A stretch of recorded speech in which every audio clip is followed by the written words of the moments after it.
Hello बच्चा party, तो हम आ गए हमारे न्यू वीडियो के साथ जो कि है हिस्ट्री का क्लास 9 के लिए द वैदिक एज। तो ये जो है सेकंड चैप्टर, ये तो असल में बहुत बड़ा है क्योंकि ये दो चीज़ को कंप्राइज करता है और वो दो चीज़ है। वैदिक एज जो है वो दो हिस्सा में बटा हुआ है बच्चा पार्टी, याद रखिएगा। एक है हमारा अर्ली वैदिक और एक है हमारा लेटर वैदिक। तो अर्ली वैदिक जो है ये है 1500 बीसी से लेकर 1000 बीसी, यानी कि 500 साल।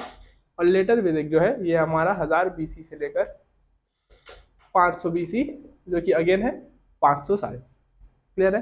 तो इन दो चीज़ों को अगर हम डिटेल में पढ़ने जाए तो ये बहुत बड़ा इटसेल्फ में टॉपिक है, तो इतना बड़ा हमें पढ़ना है नहीं।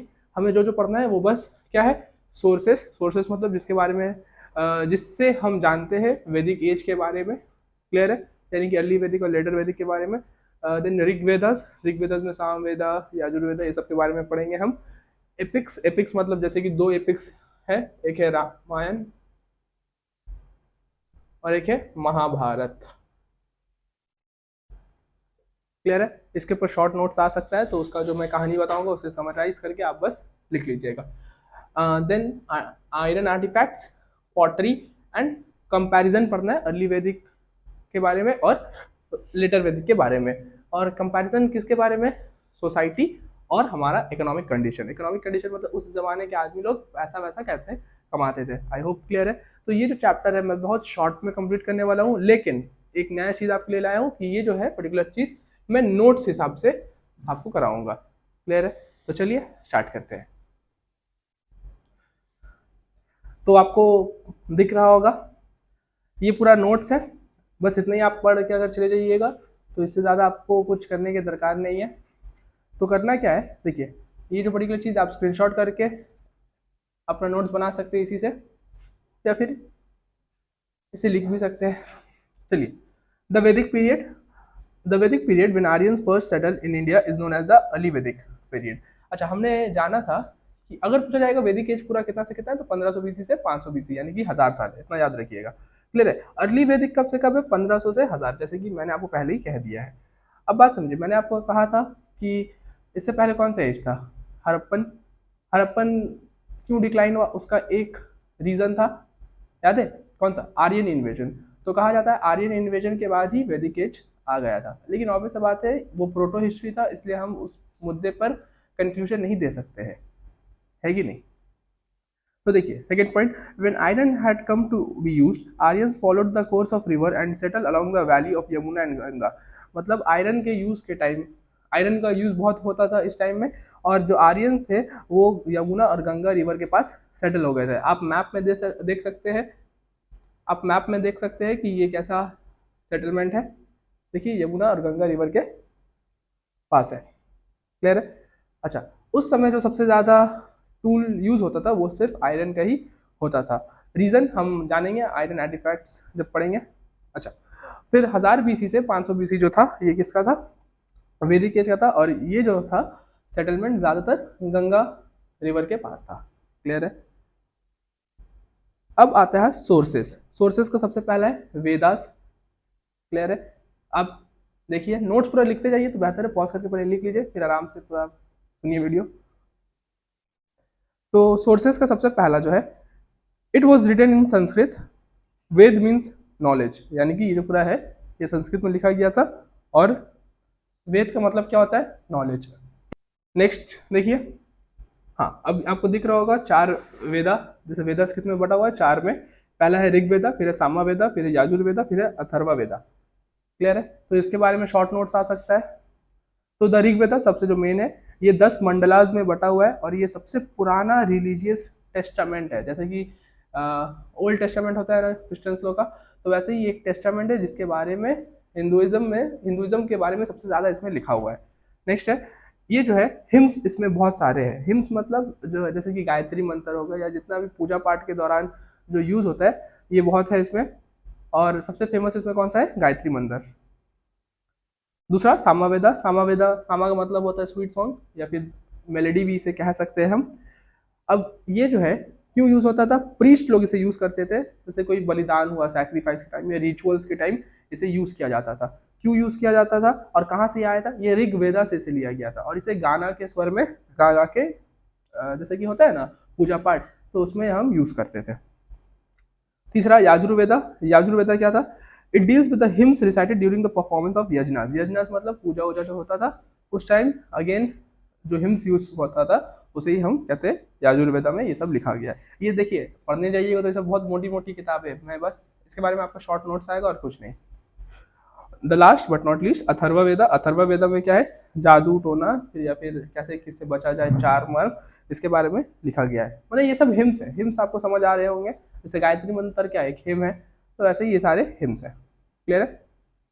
नेक्स्ट देख लीजिए द ब्राह्मणस। तो द ब्राह्मणस जो है वो क्या है? देखिए they explain the social and religious importance of rituals as well as the value of sacrifices. Brahmanas पढ़कर इंसान को समझ आया कि सोसाइटी में रिलीजियस का क्या इंपॉर्टेंस है, रिलीजियस मतलब रिलीजन का क्या इंपॉर्टेंस है और हमें सैक्रिफाइस क्यों करना चाहिए, कब करना चाहिए, कैसा क्या होता है।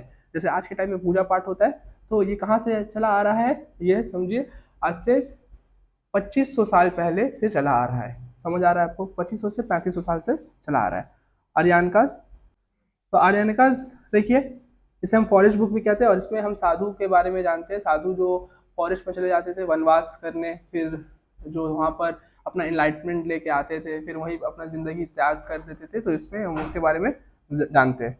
और इसका मेन दो थीम था मिस्टिसिज्म एंड फिलोसफी। फिलोसफी मतलब कैसे इंसान को जीना चाहिए, ठीक है, और जादू टोना ये सब के बारे में है। जादू टोना मतलब क्या हो गया? जरूर नहीं वही काला जादू आप जो समझ रहे हैं, काला जादू नहीं, कुछ भी पावरफुल टेक्निक्स। क्लियर है ना? द उपनिषद्स। उपनिषद्स क्या है? डॉक्ट्रिन है जो बताता है कर्मा के बारे में, मोक्षा के बारे में, माया के बारे में, इसे डिटेल में कहा गया है।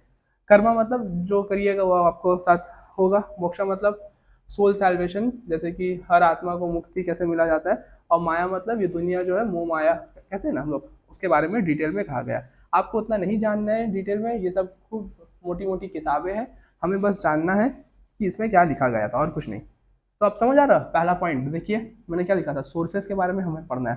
तो सोर्सेस मतलब क्या हो गया? इन सारी चीज़ों की वजह से ऋग्वेदा, सामवेदा, याजुर्वेदा, अथर्ववेदा, ब्राह्मणास, आर्यनकस, उपनिषद, ये सब पढ़कर हमें पता चलता है कि उस टाइम आर्यंस ने जो लाया था और वो आज भी हम फॉलो करते हैं इन्हीं को पढ़कर। क्लियर है? अच्छा, एपिक्स जैसे कि मैंने कहा था रामायण और महाभारत। तो रामायण संस्कृत में लिखा गया और ये काम किसका है? महर्षि वाल्मीकि का। और महाभारत जो है ये देखा ही होगा आपने, टीवी सीरियल्स ये सब आता रहता है, बहुत अच्छा है, देख लीजिएगा एक बार रामायण और महाभारत। तो ये वेद व्यास ने लिखा था, उस टाइम में बहुत बड़े सेज थे। और महाभारत का एक चीज़ याद रखिए, पहले नाम था इसका जया, उसके बाद इसको भारता कहा गया और फिर महाभारत से कहा गया। चलिए अब हम इसके बारे में थोड़ा जानते हैं। तो देखिए बच्चा पार्टी, रामायण जो था पहले इसके बारे में शॉर्ट में सुन लीजिए और फिर हम जानेंगे कि ये था क्या।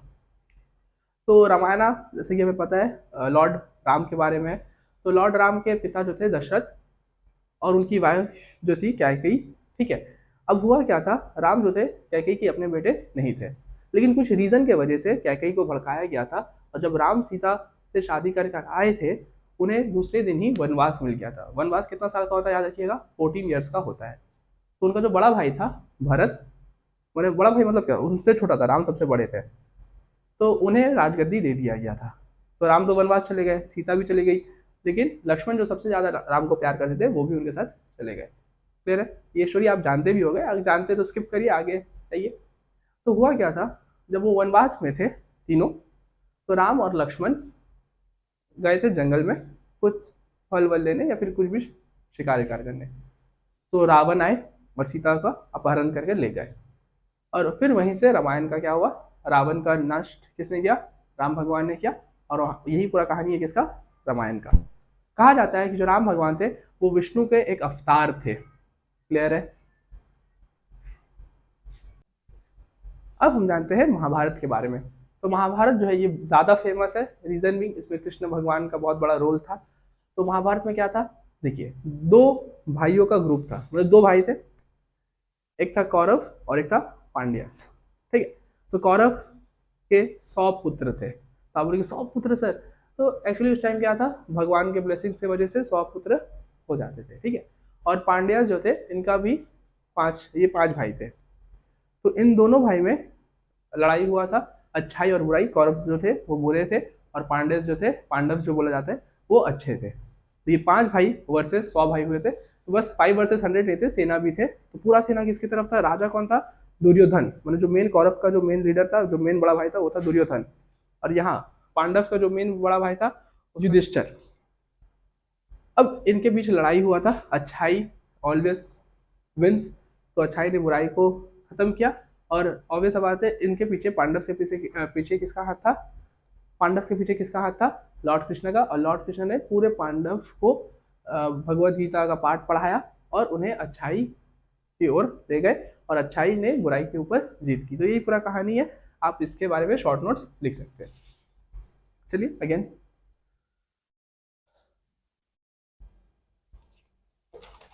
आपको दिख रहा होगा इंपॉर्टेंस ऑफ एपिक्स। तो एपिक्स हम क्यों पढ़ते हैं, ये बहुत इंपॉर्टेंट है। जैसे कि लास्ट हड़प्पन सिविलाइजेशन में इंपॉर्टेंस ऑफ सील्स है, तो इसमें इंपॉर्टेंस ऑफ एपिक्स है।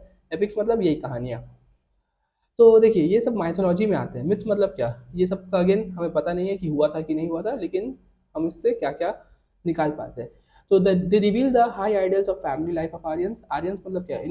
ये पढ़कर हम जान सकते हैं कि उस समय का फैमिली प्लानिंग कैसा था, उस समय का राज शासन कैसा था, ये सब हम जान सकते हैं।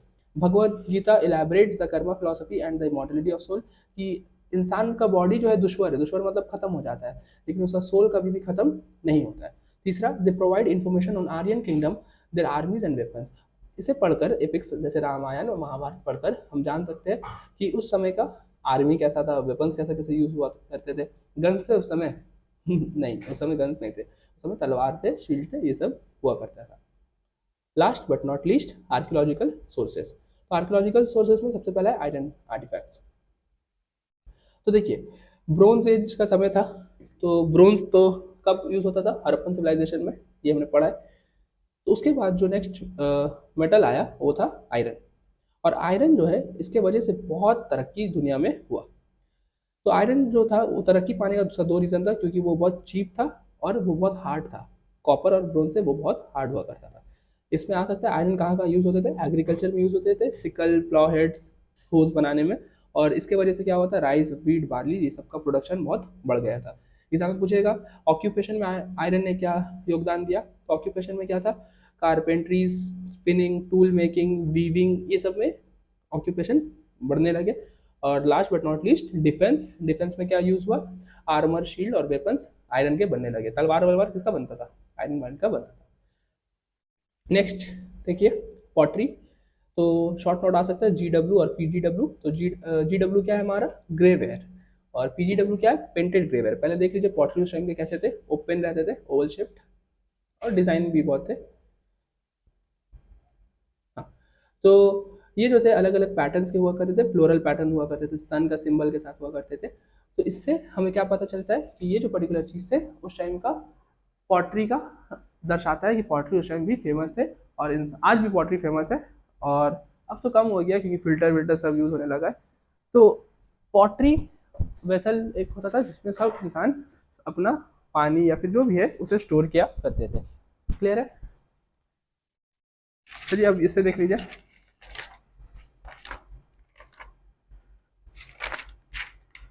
हाँ, तब चलिए हम करते हैं कंपैरिजन स्टडी। तो दिख रहा होगा सोसाइटी। अर्ली वैदिक में कैसा सोसाइटी था? Family was the basic unit, मतलब परिवार ही सब कुछ है अर्ली वैदिक में। लेटर वैदिक में क्या था? जॉइंट फैमिली सिस्टम आ चुका था। जॉइंट फैमिली आपको पता होगा। अर्ली वैदिक में क्या था? Women enjoyed equal rights. जो सम्मान लड़कों को दिया जाता था वही सम्मान औरतों को भी दिया जाता था। लेकिन लेटर वैदिक में क्या हुआ? वुमेन का जो स्टेटस है वो गिरने लगा, मतलब पढ़ाई लिखाई नहीं करने देते थे उन्हें, मतलब घर में रखा करते थे। समझ आ रहा ना? कहा जाता है कि अगेन ये एक प्रोटो हिस्ट्री है, तो इसमें क्या कहा जाता था कि और सती सिस्टम जो यहीं से स्टार्ट हुआ। नेक्स्ट, कास्ट सिस्टम जो थे उस समय उतना रिजिड, रिजिड मतलब इतना कठोर नहीं था, लेकिन लेकिन लेटर वैदिक एज में कास्ट सिस्टम बहुत कठोर हो चुका था। गुरुकुल सिस्टम, जैसे कि मुसलमानों का मदरसा होता है वैसे हिंदुओं का क्या होता था? गुरुकुल सिस्टम। गुरुकुल सिस्टम में क्या होता था? इंसान को पढ़ाया जाता था। तो अर्ली वैदिक में गुरुकुल सिस्टम आया था, और लेटर वैदिक में गुरुकुल सिस्टम बहुत बढ़ चुका था, क्योंकि इंसान को समझ आ गया था कि उन्हें पढ़ाई लिखाई करके आगे बढ़ना है, तो आप भी पढ़ाई लिखाई शुरू करिए। नेक्स्ट देखिए, अर्ली वैदिक में कोई भी टेम्पल्स या आइडल वर्शिपिंग ये सब नहीं हुआ करते थे, लेकिन लेटर वैदिक में 3 मेन भगवान जो है वो आए, जो कि है ब्रह्मा, विष्णु और शिव जी।